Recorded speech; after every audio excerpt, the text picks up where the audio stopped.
when you actually get to design, you're like, oh my God, I just got to design for 30 seconds. That was so amazing, you know?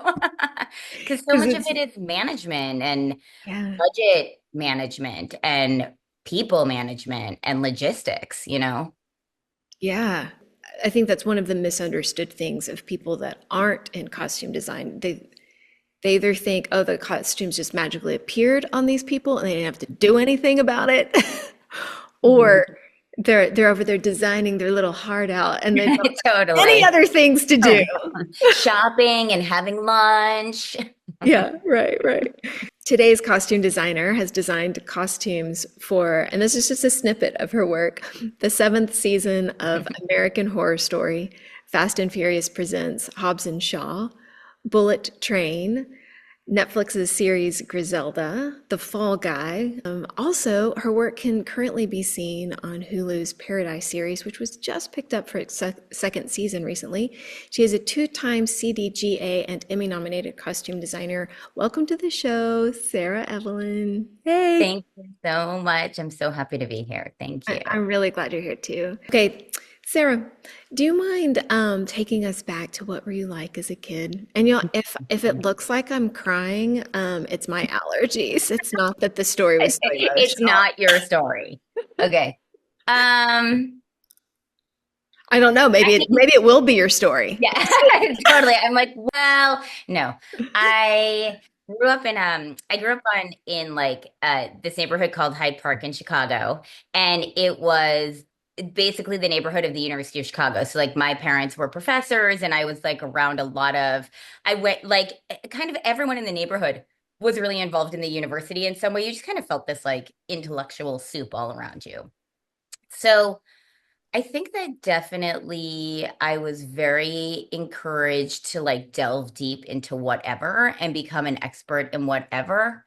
And I think that I wanted to do that, like basically probably to impress my dad. Um, and I remember when I was young, actually, I was very into clothing, but like when I was like 4 or 5, I was very into my dress up box. And I think I'd wake up really, really early before nursery school and like put my outfits together over and over and over again. And like I really liked wearing bonnets and stuff like that. Um, but as time went on, I had this feeling maybe around high school, like, oh, fashion isn't that serious. And I felt like, well, I should do something more serious. Hmm. Um, and I started going the way of kind of like history, and I majored in history. I went to University of Wisconsin-Madison. I'm like Midwest through and through. Um, and I majored in history, and actually that kind of took me back to textiles because I ended up writing my senior thesis about how, I mean, like college thesis, whatever, but about how in Aztec culture, like the fabrics were basically currency, like how valuable fabric was. And I feel like that kind of took me to a place where I was like, oh, you know, I think I was like, oh, this is how fashion could be serious, you know?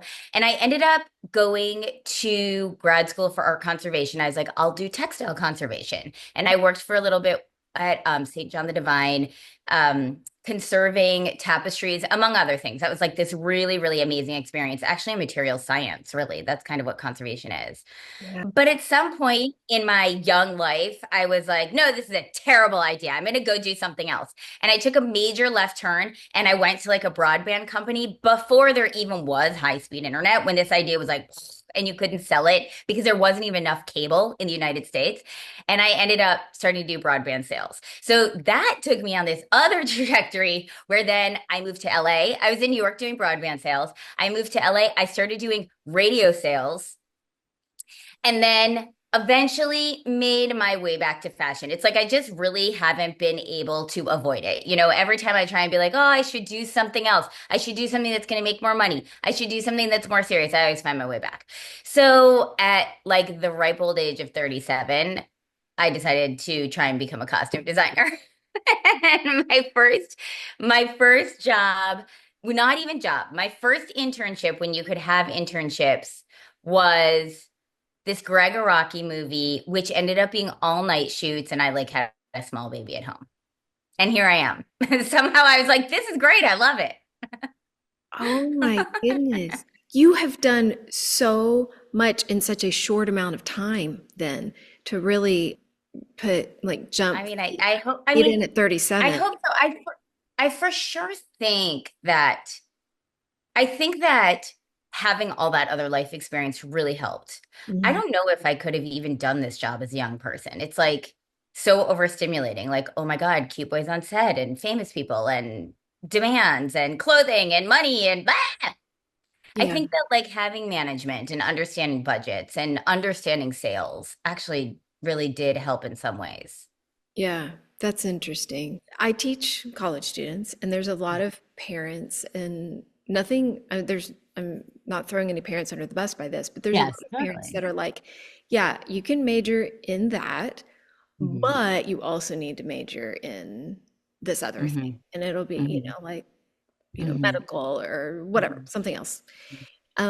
Why do you think that is? What is that stigma that makes us as Right. people or humanity think that this isn't a real thing? I mean, I think it's twofold for costume design and like let's say fashion. I mean, one, I hate to say it, but it's women's work, you know. And I think like it's also entertainment, which feels like it's also can be a smaller field that's harder to break into. And it is a gig job. You know, like I don't I feel like I could totally understand a parent paying for college being like, okay, you can major in that, but you have to have a backup plan. Yeah. Um, it's the combination. I mean, one, I think fashion is not taken seriously because it does feel like it's like women's stuff. But I was gonna say, I've been thinking a lot. I have two kids, and I think a lot about like in this sort of new world where there's going to be AI and who knows what else. How should I be directing my kids? And in some ways, I'm like, well, a robot definitely cannot work with an actor to help them dress. I mean, ultimately, maybe all actors will be AI and maybe everything will be AI, and then I'll have to find something else to do. I'll be a plumber. But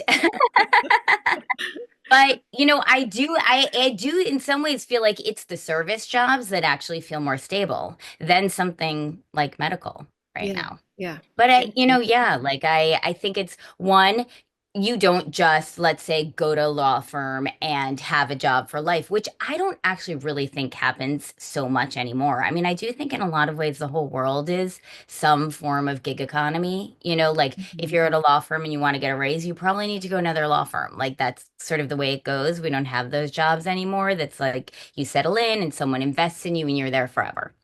Yeah. So I would say I feel like having been a costume designer and having had to learn to navigate and always learning, because you're always learning in this job. I actually feel like in some ways it's a more stable job. Like I do feel prepared for change because Mm. that's all I know.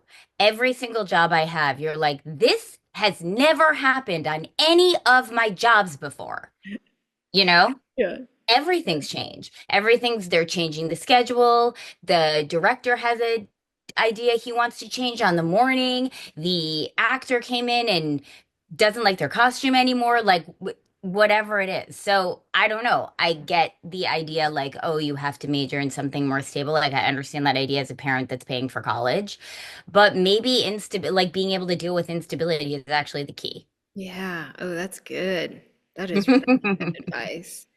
And So, also, you really have to learn to work with all sorts of other people as a costume designer. yeah. That seems key. Yeah. Yeah. Yeah. A lot of different personalities. Um, so you found like, oh, this is what I want to do at 37, you kind of start taking off. What happened at 37 in particular that you're like, oh, I'm now a costume designer? What was it, a job? Okay. Was it a So, um, I mean, actually, I had a baby and I was getting divorced because this is my life journey. And thank God for all the things that happened in my life because I definitely feel like they were all meant to be and all those things. Everything's happiness now, or yeah, whatever, reasonably life happy. yeah. And these are all lessons I feel like I needed to learn. But I was like, okay, I need to support myself right now. And I have to do something I like, or I'm going to be a miserable single mother. And I actually sat down with a mentor. Um, and I was like, we had planned to be like, okay, what's my next step going to be? And I sat down and I was like, well, I've always wanted to be a costume designer, but I could never do that. And actually, like, I really thank God for her because she was like, why not?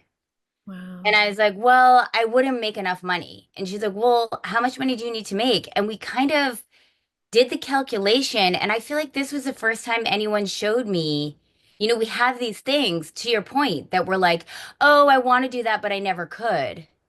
And Yeah. when someone sits down and kind of gives you the permission, maybe you can. Yeah. And the power of mentors and speaking Oh into my them. God. And Are so huge, yeah. especially in our industry, Hmm. because there's no one way in. And I feel like no one teaches you so many of these things you have to learn on the job. Like I found the jump from ACD to costume designer really massive because no one ever sat me down and was like, this is how I run my budget. This is what I do when I'm going over. Like these are things you just have to like learn while you're in it, Yeah. while you're trying to design your first thing. So yes, the power of mentors and the power of a like a supportive group and of a group of colleagues that are all supporting each other is amazing. Yeah. Miraculous Yeah. So what was your first paid job. design job? So I did the Gregoraki movie with this woman, Tracy Field. And after that, I feel like I started working on commercials with her and ultimately got into the union. And my first real, let's say, like TV job as a costumer was on Two Broke Girls. Oh, nice. And then I worked on Two Broke Girls, and then I when I started out, because obviously you don't start out as a costume designer, like you got to learn and you got to meet people and you got to make your way. Um, my motto was kind of like never say no.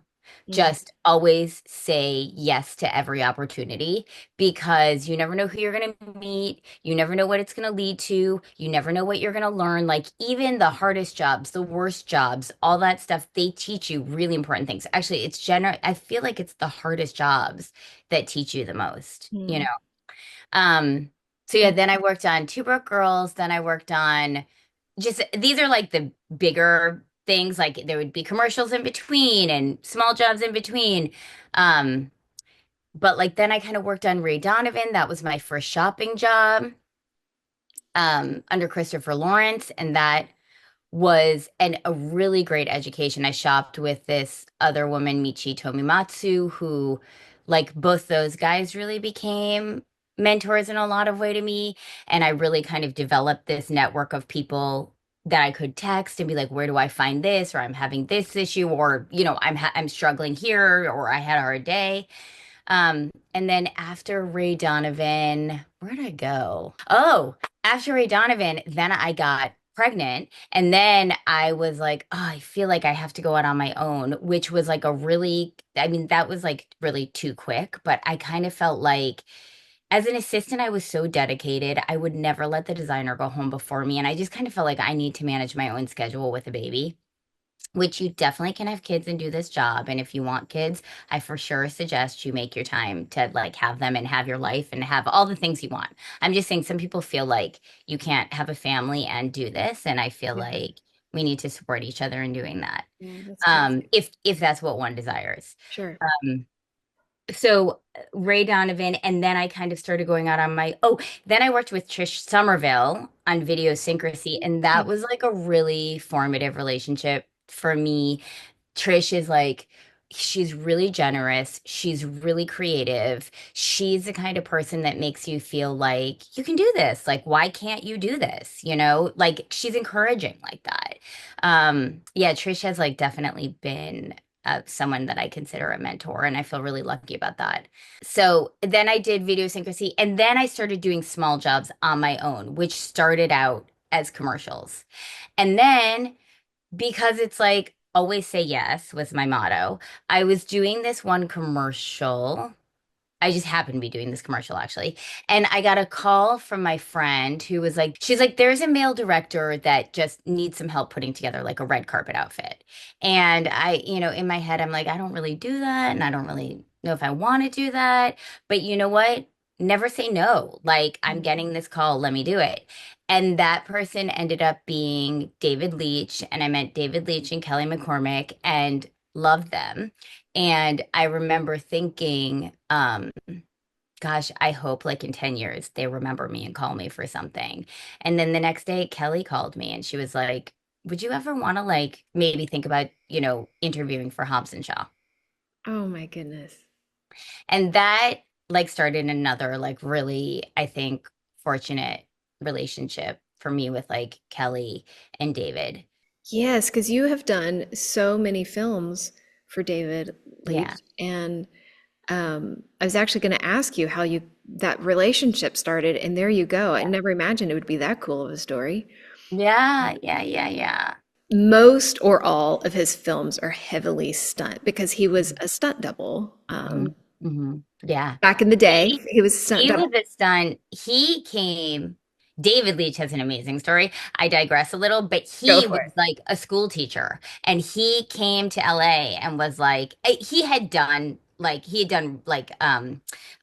a lot of athletics, but he came to LA and was like, I want to be a stuntman. And he pounded that pavement, became a stunt guy, became a stunt coordinator, became a director, like from nothing.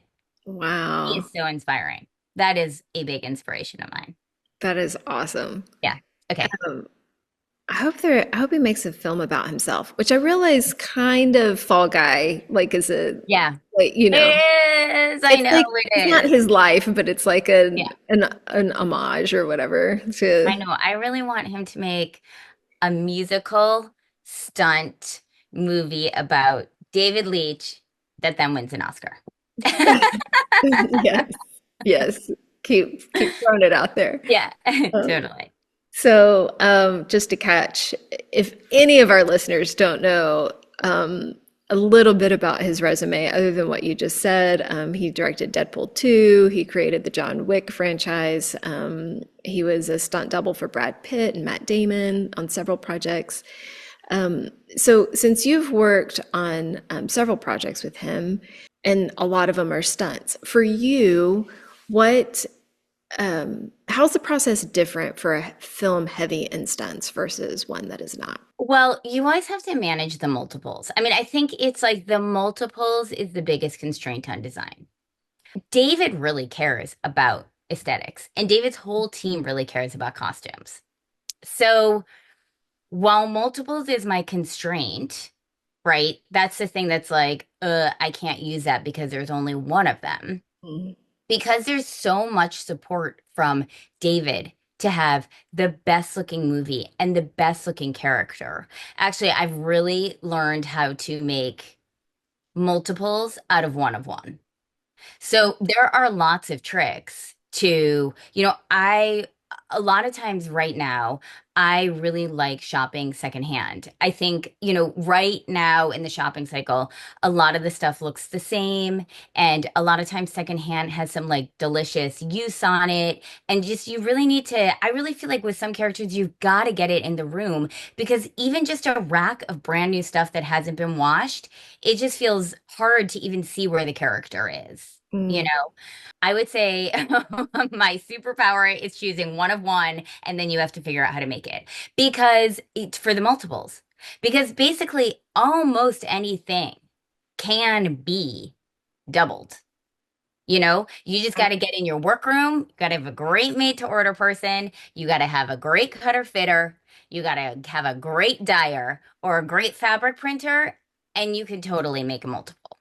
Wow. And you need to have a production that supports it because there is a cost to having to manufacture a multiple. But that's where, when you get to work with a director who, I mean, David is max on all levels. He's max stunt, he's max visual aesthetics, he's max costume design, he's max production design, he's max music. So when you get to work with someone like that, who is going to give you the support and the resources to get to choose the best thing and then multiply it. You're really, really fortunate. That's that's really awesome. I loved how you break that down. How Yeah. what is if you can remember, what is Yeah. like a highest number of multiples you've had to do? Oh my God. I think actually, I feel like it was the Fall Guy Space Cowboy um suit and the jacket because that went through so many stunts, including the burn, which we did like 8 times. Oh my I goodness. feel like we had to have like 16, 18, 20 of those. Wow. Yeah, And you had different actors wear it too, like totally. because it started out with one actor and then by the end it was a Yeah, yeah, definitely. So you have to remake these for a everyone too. prosthetic. And also, people can't share clothing. So everyone gets their own. And also, sometimes for stunt guys, they need their clothes to perform in certain ways. So you need to add gussets or you need to do something to the clothing that is going to help them with their action. Yeah. There are lots and lots of individual. And then the other thing is on a stunt movie where there's going to be an aging progression, like it starts clean and then it goes through a series of basically action sequences and it needs to get dirty and it needs to get broken down.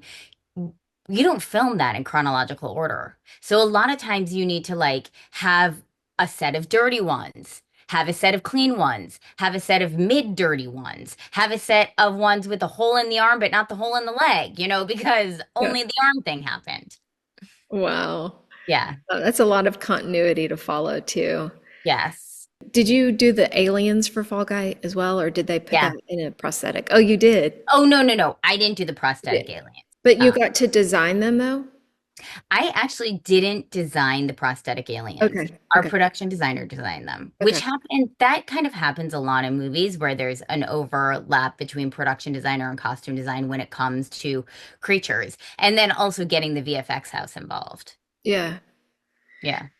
Yeah, all 25 hours of behind the scenes of Lord of the Rings will Totally. Totally. Actually, Richard Taylor being different than Nyla Dixon. They're like two yes. different camps. Yes. I was going to say for anyone like for students or anyone who's interested, David's company actually did a documentary series on on basically stunts. I think it's on Peacock. I can't remember what it's called, but it is like a great, great, great series. Like I learned stuff watching it. Oh, wow. Okay. Yeah. That's great. It's a good resource. Okay. I have a few questions about the Fall Guy, and I have questions about your other body of work Okay. too. But first Great. of all, I have to say that movie is fantastic. That is a movie I can watch over and over and over Yeah. again. The jacket that Ryan Gosling wears, first of all, I love it. Hmm. Hmm. Was that something that comes from David Leach's background, where he's like, well, as a stuntman, Hmm. you have like, your special stunt jacket that you've been either given as an award or what, I don't know. Was there some sort of like history to that brought it along? Or, was that in the script? Was that just Yeah. something that you came up with? This is a very, very, very costume design story. So we knew Ryan was going to have a jacket, because he's got to look cool in this movie. We weren't sure, like, was it? And he's worn a lot of jackets in movies. So already it was like, well, it can't be like this jacket. It can't be like that jacket. It needs to be special to our movie. It needs to be right for Colt. So we went through many, many, many, many, many, many iterations of different jackets, just like Wow. trying them on, trying to figure out which was right. We originally thought like maybe he wears one jacket through the whole thing, and then it turned into like, okay, maybe he has a couple jackets in part just so one jacket didn't have to do so much work, you Mm, know. yeah. obviously I was in the hunt for jackets. And Ryan and his costumer stylist, Mark Avery, are really creative. They are uber filmmakers. They're really collaborative. So one day, Mark Avery sends me this picture of the Miami Vice jacket, and I'm like, that's the coolest fucking thing I've ever seen. I can't believe I didn't find that myself. I can't believe they found that. I am so upset. And then that's when you have to be like, that is so cool. I need to take my ego and I need to put that shit to the side. And I need to realize that this is a collaborative business and that it doesn't always have to be about me, that I need to be the facilitator for Mm. the best looking things for what is right for the show because that jacket was amazing. Okay. And the story to it is even more amazing. And of course, like I wanted to find it, but I didn't. So it was amazing, and I was going to support it. You know, the story of that jacket is actually so I think Mark I think found it on eBay. And I think that in looking for character, Ryan had realized, learned, talked to David. I don't exactly know how this happened, but actually, a lot of stunt guys do start out at these shows at the theme parks. Actually, David, unconnected to this jacket originally, had been in the Miami Vice show. This is how many stunt guys do start their careers. Yeah. So that was like doubly amazing. Like, oh my God, this is a real thing. Yeah. So basically, so it kind of like went backwards. And then because the jacket was so amazing, it got written into the script. Like, initially, he was not doing that. I don't think initially he was doing the stunt where he went backwards through the ring of fire with his hands tied. Like that all happened because there was this Miami Vice jacket. And that is something that happened in the Miami Vice stunt show. And David had been in the Miami Vice stunt show. And it was just like, complete and utter kismet amazingness. Now, this jacket is an example of one that we had to make into 25,000 million. Like we had to get that jacket, which was so fab. We had to think about, is it going to be this jacket? Is it not going to be jacket? Is this right? Do we want a black jacket the whole time? Is that too dark? Is that not too dark? Wait, can we do two jackets? You know, so it's like there's the first jacket he wears, and then there's the Miami Vice jacket. So it doesn't have to do so much work and it's not so dark on film during the day. And then we had to find a really similar fabric. We had to make a really similar pattern. We had to get like the shoulder quilting done. We had to get the embroidery done.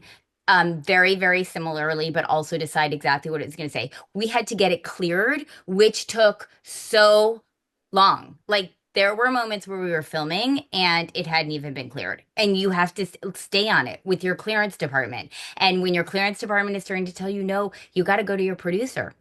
Like you, this is not costume design. It's, I mean, I didn't think it's like it's not part of my job to get stuff cleared. But you know what? I need to make sure that this jacket gets cleared because we are wearing it, you And know? that's a, yeah, so to break that down on the meaning of that, that's like a Yeah. copyright thing that like cleared as far Yes. as like this Every is already, time okay. you're gonna have a logo.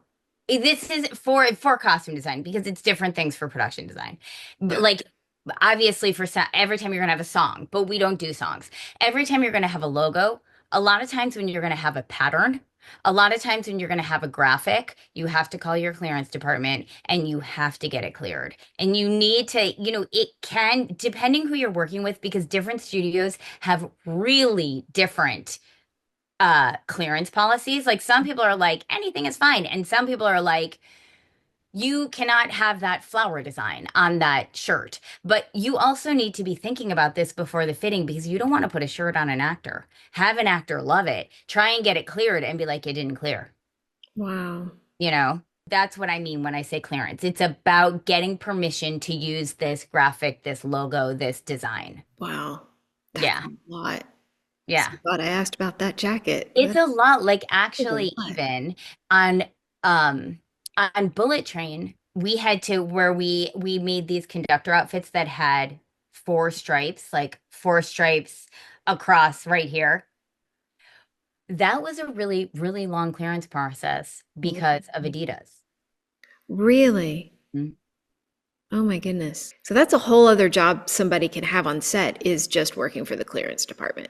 Yes, that is like a whole other job that someone could. If that's not just one job, because there's going to be this one center of clearance, and a lot of times it'll go through production design, but that is part of a job of someone in the costume Yeah. department. Yeah. Often a combination of like the supervisor, ACD, and key. But that one person has that job and they are tracking it and they are working with the clearance person and they're making sure we have all our records because sometimes at the end someone sends you something from a daily and they're like, was this cleared? And you have to be like, yes, in my, Excel spreadsheet on this date, it was cleared. Hmm. Wow. Yeah. Wow. That's that paperwork you were talking about Yeah, that you're also totally. busy doing. Yeah. Yeah.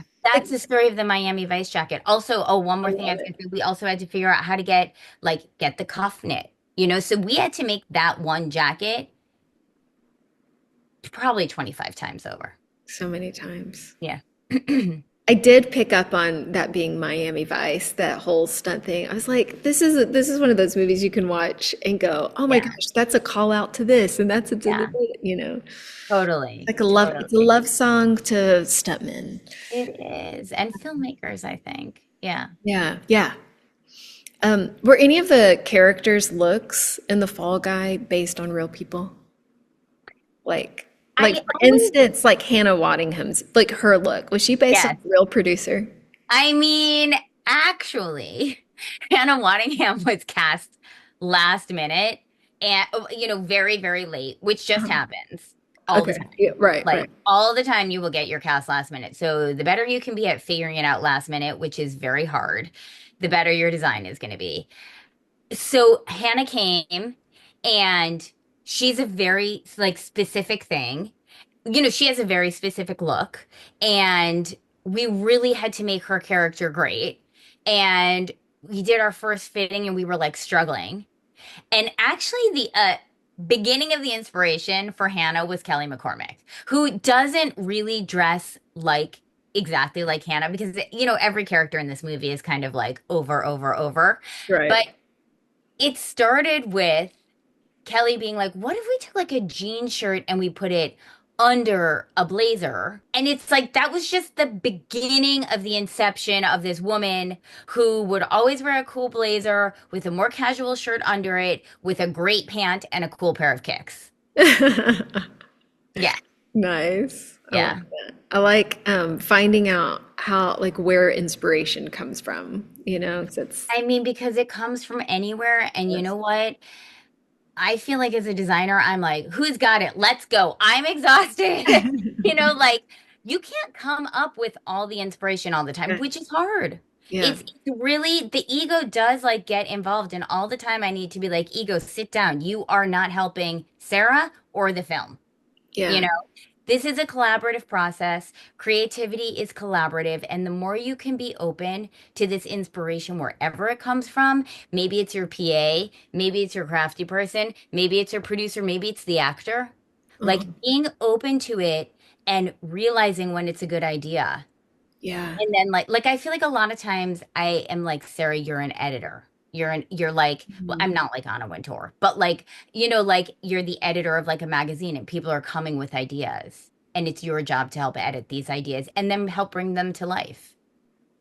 That's good. Something I've been learning a lot recently through this guy. You can Google him, or listeners Mhm. can Google him, or whatever. His name's Jamie Winship. But what I've learned through him is a lot about what you're saying about this ego is like it's really us living a lie.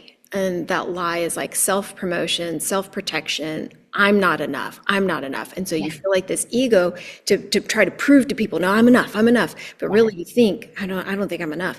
Yeah. But then when you're able to just go,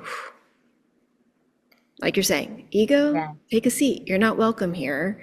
Then it actually the flow of creativity and collaboration, and it actually becomes an easier job Oh my when God, you just gave me chills. when Yes. when yeah, when you can just go, you're not welcome here, ego. You're not welcome here, self-promotion, self-protection. You're not welcome here, the lie of you're not enough. Yes. And then you're like, oh, well, now let's create. And Yes. it just, Yes. yeah, it flows better. I have this saying all the time that I like say to myself is like, I am of service to Mm, this job. It is my role to be of service to this job. And being of service to this job means to receive all the amazing things that are coming to me. And yes, that's right. This job is not the place that I need to battle out my baggage of am I enough? It's not going to help me. It's not going to help anyone. And it is certainly not going to make the movie look the best, yeah, you know, is not going to right. So all the things you're saying that just like really gave me chills because I do think that a lot of times, I'm not saying for everyone, but that can be the struggle of creatives yeah, because what proves that you're enough, you know, like yeah.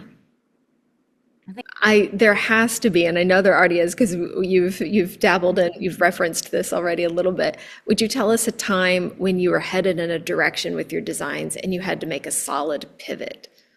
oh yeah. Oh my God. Wait, that happens all the time. Um, So okay. maybe just pick one that was Yes, like picking one one. that's like, oh my goodness, this Yes. one. So I'm working on Hollywood, Ryan Murphy show. So like, you know, the costumes are really important. And we are designing the 1947 Oscars. And we have a series of day players that have to be true to like true to history. And you know, we're dressing everyone in these gorgeous dresses and the men in the tux and it's 1940s and I'm feeling really good about it and it's looking really beautiful. And 3 days before, Ryan is like, "You know what? I have this idea that I think would be really amazing." He's like, I think everyone should be in white tuxes. I think all the dresses should be pastel and it needs to be 1948 because we need this one character in it. I mean, it's a freak Oh out because you're like, my I need to goodness. make this amazing and I only have 3 days to do it. Like, you're not like when I feel like directors change things all the time. We are of service to this job. The best thing you can do is take every bit of your energy and pivot instead of being like, oh my God, I can't believe, why didn't you, you know, blah. It's like, go for it. But 3 days to change 11 principles, like 150 background in 1940 tuxedos and gowns, which we were all custom making for the principals, My goodness. was bananas. Yeah. Yeah. Fortunately, Ryan, you know, he does have this process. So there's a lot of support for this kind of thing, you know, because he's very inspired and because you know, David has this saying, I feel like best idea wins. I kind of feel like Ryan's like that too. Like whether you have your best idea 6 months ago or you had your best idea 6 days ago, make it happen because it's the best. So there is a lot of support in the Ryan Murphy world, but that's when you're working 24 hours a day and everyone around you is working 24 hours a day. Wow. And everyone's getting really tired and everyone's really stressed because they only want to do a good job. And and you're tired and you're stressed. And the actors are like, wait, why am I fitting again? Wait, why is my costume changing? They're stressed. And, you know, that's when it's like management can get really hard and leadership can get really hard. And that's when you got to double down and get really big and get into your highest self and be of service. And like, I feel like see the gifts that the universe is giving you, like kind of see it as a gift, you know, and just, yeah, really, really, really expand.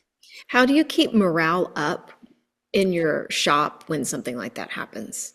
It can be hard. I mean, again, at Ryan Murphy, you specifically have the help of Lou Eyrich, who's the costume producer. And that is really like I feel like you couldn't do it without her because you do need someone. I mean, basically, Lou is like my mentor, you know? So not all the time on jobs do you have someone that you can go to and be like, oh my God, my department, you know, help. Basically, my department's suffering. I need more help with labor. Like, you need to go battle that out with production. Lou really, really helps with that. So that's one thing.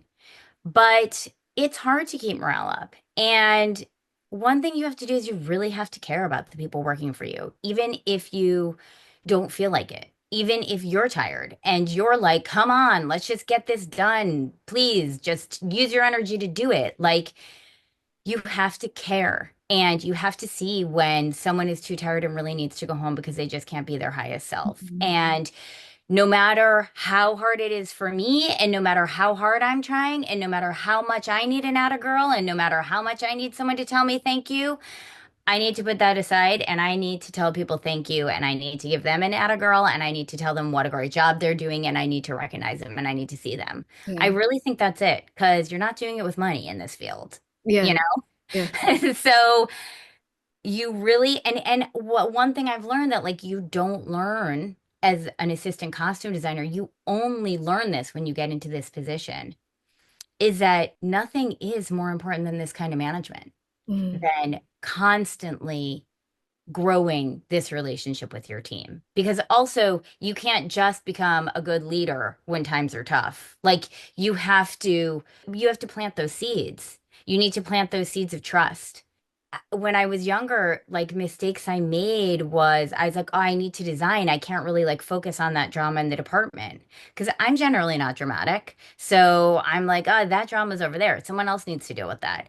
No, you got to deal with it. Like you got to see it, you got to get in front of it, you got to deal with it, even though you don't want to be a therapist and you weren't there to be a manager. You have to be, or your design will suffer because your department will be dramatic, it will be disorganized, people will be upset, and nobody creates as well when they're upset. Yeah. Yeah. Yeah. That's good. I'm learning a lot from you. Will you be my mentor? Um, I know. Oh God, no. But I'll help you find someone good. with your series Paradise, which let me give a little explanation about this for those of you who would like to check it out if you haven't already. It's on Hulu. It's starring Sterling K. Brown and James Marsden. It's set in an underground bunker 3 years after some sort of catastrophic worldwide event. James Marsden plays the president of this world. And this series, what is a new challenge that you have experienced? Yes. I'm one, this series was very suit heavy. First of all, there is always more to learn about suiting. But getting suits on so many different male bodies, also inside a budget, so we couldn't just custom make every suit. At a time when in production there is so much variety between even the same suit, I learned so much about suiting. Like, because one thing I felt like would make design wise, I felt like these suits need to be very, very, very well tailored. Like that is something that I can give to this series. I felt like that would make it feel even more Stepford in a way. Which it was very Stepford, Mhm. especially in the first series, in the first episode. And that would make it feel even more important and even closer to the president, that it wasn't just a cop show. And I don't mean just a cop show at all, but like if you're doing a realistic cop show, not every cop wears their suit gorgeously tailored. That's about a whole different design thing. I mean, it is a entire craft figuring out how to tailor suits. And you need to sit there in front of your actor. You've put your suit on them. First of all, you always, you'd never want to like stress your actor out or like you want to be collaborating with them. So you need to make like a good vibe in the room. You put a suit on someone, you can't just be like, what's happening here? And what's wrong with that? Yeah, look at that. First of all, you need to learn to look, which looking at suiting is like a whole nother thing. So and then while you're doing these fittings, you're learning and you're learning how to look in this new way. And wait, why are the arms twisting? And what's happening at the armpit? And you also don't want to point something out that like maybe can't be fixed or maybe isn't technically wrong, but then now you're looking at it and you're making the actor look at it. So just the finesse of suiting and learning about why suits tend to like Twizzler on a guy on a man on an American's man arm and what to do about it and how to do that alt when you don't have a ton of time, and how to do that alt when you're going to need to do that alt and you're not going to be able to put that suit back on the person to make sure it's good, you know? So just like the suiting was a whole education itself, or even you'd buy a suit, you'd need a multiple. So you get the suit, you tailor it. You tailor the multiple the same way. You'd put the multiple on someone and you'd be like, why is this fitting differently? Because if suits are made in different factories or with different, like, let's say, lots of fabric, even though it's the same fabric, the suit can tailor completely differently. Wow. It's madness. It's crazy time. It's really amazing and crazy and I love suiting, but that was a really big challenge. Yeah. Yeah. Wow. Yeah, that's good. You have worked with so many actors. What makes an actor fun or enjoyable for you to work with? Oh, I so many things, really. But I really think it's an openness to collaboration, honestly, whatever that means. Mm. You know, with my Brian Tyree Henry, who I mean I like, I love everybody so much, but like Brian Tyree Henry made us sing cats in his fitting and decide which cat we were, and that just like made my whole year. Ryan Gosling is like a true filmmaker with so many references and so inspiring, who just never wants to stop. He wants to go, go, go till you get it.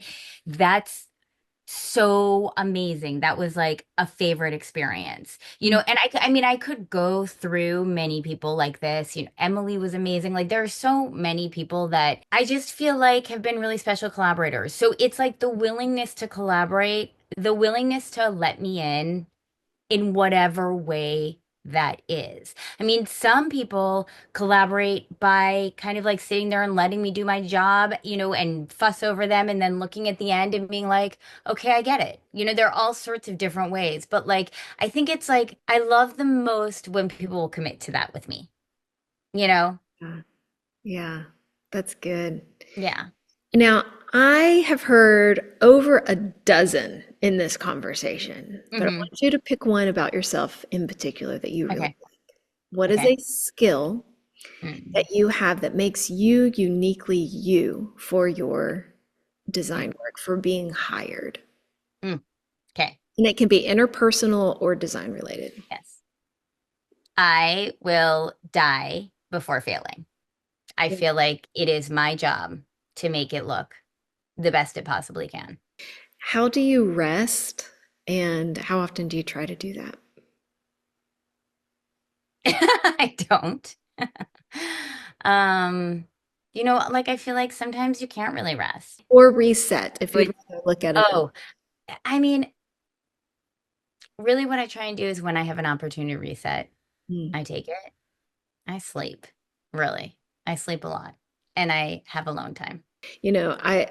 There's so many times like if I'm kind of up against a deadline, Hmm. my husband will just be like, just go to sleep. And then when you wake up, you'll actually like work twice as fast with that deadline than if you were to just push through in that particular moment. That doesn't happen often, but when it does happen, I'm like, okay, Yeah, the sleeping, the resting, the taking a walk around, then you're like, okay, now I can come back and you're so working true. faster because your brain's clearer. I also feel like there is this thing, especially creatively, when I'm stuck going to sleep, it's like your brain works it out. And by the Mm, time you wake up in the morning, you generally have a solution. yeah. Yeah. Yeah. Now, I'm kind of curious because I've heard in this interview, I've heard several things you could answer to this, but I'm curious as to which one. Do you have advice you find yourself giving to others? Yes. I think it's really eye on the prize. Like, be really clear about what your purpose is Mm. and stick to that, Yeah. No matter what that is. Yeah. no matter what that is. Hmm. You have traveled to many different places. Out of the places you've been, what is one of your favorite places or a place that you suggest other people go and visit? I mean, London's amazing. And Australia was. fantastic. Where have you been in Australia? Sydney, Nice. like we were based in Sydney. Have you been to Oh, really? Australia? Yes. The Fall Guy was based in Sydney. It was amazing. Oh, Hmm. I love Sydney. Hmm. But Do you know Australia well? not well, but I did do a trip that spanned Yeah. the whole eastern border and Yeah. for a few It's weeks really, and popped over to New Zealand since it's so yes. close. Did some Lord of the Rings tours. I love it. Yeah. It's a really amazing part of the world Yeah, with it really really is. fantastic people. I wish the plane ride weren't so long. I want to take our kids to go. Yeah. We'll wait till you guys can handle that long of a Yeah. flight. Totally. I know. Okay, is there a movie you can watch over and over again? Yes. The Fall Guy. No. Totally. What if I was like the Fall Guy? So many. But I will say my OG favorite movie of all time was Real Genius with Val Kilmer. Oh my goodness. When I was in high school, I did a we were learning screen printing and I made a Yeah. shirt that said I heart toxic waste. I That loved is it. I wore amazing. it. I wore it. I know. That was like such a good movie. It was, Mhm. that was a hard one Mhm. to see the passing of this Yeah. year. It was a hard one. Yeah. Totally. Totally. Um, is there a genre you hope to design for one day that you haven't Yes. I already? mean, I would love to do like all periods, but 19th century, Yeah. anything in the 19th century, I'd be so psyched. And also Western. Nice. I like those too. That's great. Yeah. Yeah. Well, Sarah, thank you so much for being on the show today. I've really learned a lot from you today, and I know our listeners will as well. And keep doing what you're doing. And I love the advice that you give about putting your ego to the side. And so, blessings on you on all of that and all the learning ahead. Thank you so much. This is really amazing. You're awesome to talk to. Oh, thank you. Thank you so much. Thank you for listening to The Voice of Costume. Check out voiceofcostume.com to learn more, see upcoming guests, and be a part of our growing community.